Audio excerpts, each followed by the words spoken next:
विद्यार्थी के रूप में है और हमारी एक शिक्षिका है जो संघवाद का अवधारणा को सिद्ध करने की कोशिश कर रही हैं और आप इसे समझने का प्रयास करके इनकी कमियों को दूर करें। हेलो। हाय। क्या बात है, आज कक्षा की जनसंख्या कुछ ज़्यादा ही कम हो गई है। तुम्हारा मुखिया कहाँ चला गया, मतलब मॉनिटर कहाँ है तुम्हारा मुखिया? आज मॉनिटर क्यों, मुखिया के बिना कैसा देश? मैडम, आप तो कहती हो कि हमारे यहाँ पे मुखिया कैप्टन है, पर हमारे गांव में तो बताया गया है कि वो मंदिर है ना, मंदिर के जो पीछे पीला वाला घर है, उधर पे जो ग्राम पंचायत का सरपंच रहता है वो हमारे गांव का मुखिया है। अच्छा, वो तुम्हारा मुखिया है? नहीं नहीं मैडम, ऐसे नहीं है। हमारे पापा कहते हैं हमारे मुख्यमंत्री हमारे मुखिया, ऐसा कैसे हो सकता है? अच्छा, तुम्हारा मुखिया मुख्यमंत्री है? नहीं मैडम, मेरे मुखिया तो प्रधानमंत्री है। अच्छा, तो तुमको लगता है कि तुम्हारे मुखिया सरपंच है? हम तीनों में जो मतभेद है मैडम, आप कृपया दूर कर दीजिए। देखो, मतभेद के कारण क्या है, सबको लगता है कोई गांव में रहता है, कोई प्रदेश में रहता है, कोई पूरे देश में रहता है। लेकिन आप ये बताओ कि आपसे जब पूछते हैं कि हम कहाँ के नागरिक हैं तो आप क्या बताते हैं? हम तो कहते हैं हम भारत के नागरिक हैं। अच्छा, ऐसा तो नहीं कहते कि हम सिवनी के नागरिक? ऐसा तो नहीं कहते, ऐसा पर जब बंदा कोई पूछता है तो हम बता देते कि हम सिवनी में रहने वाले हैं। लेकिन कभी कभी तो हम कह देते हैं कि हम अपने गांव के नागरिक हैं। ऐसा भी कहते हैं? हाँ, कभी कभी। अच्छा, लेकिन आपसे कहीं पे भी जब आप शपथ लेते तो आप क्या बोलते हो? हम भारत के नागरिक हैं, भारत हमारा देश है, कहते हो? हाँ मैडम, ऐसा तो कहते हैं, मगर ये अलग अलग अंतर कैसे आ गया हमें? अंतर ऐसे ही कि देखो, गांव से और शहर से मिलके बना राज्य, राज्यों से मिलके क्या बना? देश। तो हमारा देश, हमारा भारत राज्यों का एक संघ है, ठीक है?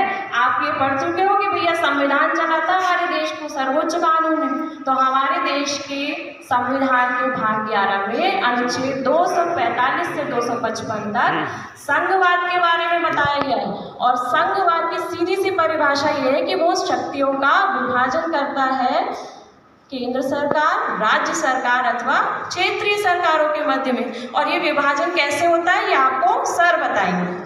जी, हमारे पास सरकारें दो स्तर की होती है। सरकारें दो प्रकार की जो सरकारें हैं वो बनाई जाती है पूरे विश्व में। एक जो है संघीय सरकार होती है और एक एकात्मक सरकार होती है। तो एकात्मक सरकार का उदाहरण हमारे पास में जो एक है, हमारे पास में चीन। ये अपने बारे में बताएंगे कि एकात्मक सरकार क्या है। मैं चीन हूँ और मैं अपने नियम और कानून खुद बनाता हूँ। अपने हिसाब से मैं सरकार का संचालन करता हूँ। तो ये है हमारी पूरे विश्व में जो सरकारें विभिन्न प्रकार की पाई जाती है, मुख्यतः दो प्रकार की पाई जाती है। उसमें से ये एकात्मक सरकार जो है वो चीन में पाई जाती है। दूसरी प्रकार की सरकार होती है संघात्मक सरकार। संघात्मक सरकार अमेरिका के साथ साथ हमारे भारत में भी पाई जाती है। इसी प्रणाली को, संघात्मक प्रणाली को हमारे भारत ने भी अपनाया है। संघात्मक सरकार में जो है स्तरों पर सरकार के अधिकारों को जो है विभिन्न स्तरों पर उसको बांटा जाता है। लगभग कम से कम 2 स्तरों में तो बांटा ही जाता है। तो हमारे यहाँ पर जो है ऐसा हो सकता है कि अलग अलग देश की सरकारें जो है अलग अलग स्तर पे बांट सकती है। किसी देश में जो है 2 स्तर पे बांट सकती है, किसी देश में जो है वहाँ की आवश्यकता के अनुरूप, स्थानीय आवश्यकता के अनुरूप जो है 3 स्तर पे बांट सकती है, 4 स्तर पे बांट सकती है। चूँकि हमारे देश ने संघात्मक प्रणाली को अपनाया है और इस संघात्मक प्रणाली के माध्यम से हमने जो है हमारे देश में 3 स्तर की सरकारें बनाई हुई है। इसमें पहली जो सरकार है हमारी संघ सरकार, केंद्र सरकार। जैसे कि हमारे भारत देश में केंद्र सरकार संघ के माध्यम से संचालित है। तो लेकिन केंद्र सरकार को भी कुछ कार्य किए गए हैं, प्राप्त हैं, शक्तियाँ प्राप्त हैं। तो केंद्र सरकार को जो शक्तियाँ प्राप्त हैं उनमें जैसे वित्तीय मामले, रक्षा मामले, संप्रभुता, एकता, अखंडता और विदेशी व्यापार, इस तरह के मामले जो अंतर्राष्ट्रीय विदेश नीति, इस तरह के मामले को संचालित केंद्र सरकार करती है और अपनी शक्तियों का प्रयोग करती है। तो ये पहला जो स्तर था हमारी संघात्मक शासन प्रणाली का, वो था संघ सरकार या केंद्र सरकार। दूसरा स्तर जो आपने बांटा है हमारे संघात्मक प्रणाली में, वो राज्य सरकार के रूप में दूसरे स्तर को बांटा हुआ है। मैं राज्य सरकार हूँ और मेरे पास विषय है 66 यानी कि 66 और वर्तमान में विषय है 61 और इन विषयों पर मैं कानून बनाता हूँ। मैं बेरोजगारी भत्ता, मैं विकलांग भत्ता, ये सारे विषयों पर कानून बनाता हूँ। राज्य के नागरिकों की सुरक्षा के लिए पुलिस, व्यापार, वाणिज्य, कृषि से संबंधित और सिंचाई से संबंधित योजनाएं बनाता हूँ। मैं अपने राज्य में शांति व्यवस्था बनाए रखता हूँ। मैं राज्य सरकार हूँ। तो ये राज्य सरकार। तीसरा स्तर जो है हमारे संघात्मक शासन प्रणाली का है, वो स्थानीय सरकार के रूप में हमारे यहाँ पर लागू किया गया है। संविधान संशोधन जो है 73वां और 74वां, उसके अंतर्गत जो है 1992 में स्थानीय सरकार को स्थापित किया गया और इसके माध्यम से नगर पालिका, नगर शासन और पंचायत शासन जो है इसकी स्थापना की गई है। हाँ, मैं स्थानीय सरकार हूँ। मेरे अंदर 2 क्षेत्र हैं, ग्रामीण सरकार और नगरीय सरकार। ग्रामीण सरकार के अंतर्गत 3 क्षेत्र आते हैं, ग्राम पंचायत, जनपद पंचायत और जिला पंचायत। और नगरीय सरकार के अंतर्गत नगर पालिका, नगर परिषद और नगर निगम। और नगर निगम का जो मुखिया होता है वो महापौर होता है और नगर परिषद का जो मुखिया होता है वो सभापति होता है और नगर पालिका का जो मुखिया होता है वो होता है अध्यक्ष।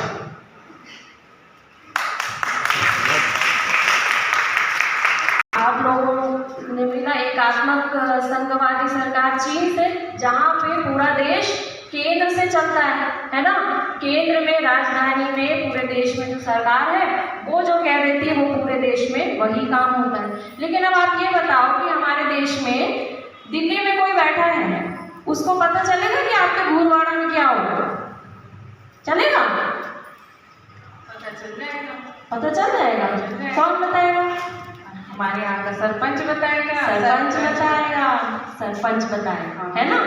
तो इसीलिए हमारे यहाँ पे संघात्मक शासन प्रणाली, संघवाद बनाया गया। भारत एक विविधता वाला देश है ना। तमिलनाडु में हो तो भी क्या हो, भारतीय हो। केरल में हो तो भी भारतीय हो। जम्मू कश्मीर में हो तो भी भारतीय हो। तेलंगाना में हो, गुजरात में हो, आप कहीं भी हो, आपकी नागरिकता क्या है? भारतीय हो। भारत एक बहुत बड़ा देश है, ठीक है, हर जगह पे सरकार चलानी। तो इसलिए इतने बड़े देश में सबको प्रतिनिधित्व मिले, कोई पीछे ना रह जाए, इसके लिए संघवाद को अपनाया गया है, ठीक है। अब गांव में, राज्य में कोई ज़रूरत है, राज्य भी बहुत बड़े बड़े, हमारे देश के राज्य इतने बड़े बड़े हैं जितने में यूरोप के कई देश आ जाते हैं, है ना। तो उसके लिए राज्य सरकार के पास शक्ति है और सर्वोच्च शक्ति है केंद्र सरकार के पास, ठीक है। अब एक बात और है, जब तक देश में कोई आपातकालीन स्थिति ना आ जाए, ठीक है, सिर्फ उसको छोड़ के कभी भी केंद्र सरकार राज्य सरकार के काम में हस्तक्षेप नहीं करेगी। राज्य सरकार ग्राम्य सरकार या स्थानीय सरकार नगरीय सरकार के काम में हस्तक्षेप नहीं करेगी। तो इस तरह से संघवाद में शक्तियों का विभाजन है और कोई भी किसी के ऊपर हावी नहीं होता। तो अब क्या सीखा आप लोगों ने? मैडम हम एक प्रश्न पूछ रहे हैं। हाँ, ये भी सरकार है, ये भी सरकार, ये भी सरकार, इनमें कभी मतभेद होगा तो कौन सुलझाएगा? इनमें कभी मतभेद होगा तो। अच्छा ये बताओ कि आप में दो जन में लड़ाई हो जाए, कहाँ जाओ? हम भाई बहन हैं तो हम तो मम्मी पापा पास जाएंगे। मम्मी पापा के पास। स्कूल में हो गई तो अपनी मैडम पास जाएंगे। प्रिंसिपल के पास जाएंगे। पहले आप मैडम के पास जाओगे, ठीक है? मैडम से नहीं सूझेगा तो प्रिंसिपल के पास जाओगे। सबसे पहले बोलते हो मॉनिटर से, मॉनिटर के बाद मैडम से, मैडम के बाद प्रिंसिपल से। तो सबसे ऊपर कौन है स्कूल में? तो ऐसे ही अगर दो लोगों के बीच या दो सरकारों के बीच मतभेद होगा तो कौन होगा सबसे बड़ा मुखिया? केंद्र सरकार, क्योंकि वो भारत की सरकार है, पूरे भारत की, ठीक है? हमारे गांव की या नगर की सरकार सिर्फ हमारी सरकार है, उस क्षेत्र की। राज्य की सरकार केवल उस राज्य की सरकार है, लेकिन केंद्र सरकार पूरे भारत की सरकार है। ठीक है, अब आप समझ गए? और कुछ पूछना है? दिमाग में भी थोड़े से प्रश्न आ रहे हैं, कल जरूर पूछूंगी। हाँ ठीक है, कल याद करके आना कि क्या क्या पूछना है, ठीक है? तो कुल मिलाकर हम लोग क्या समझे कि भारत क्या है?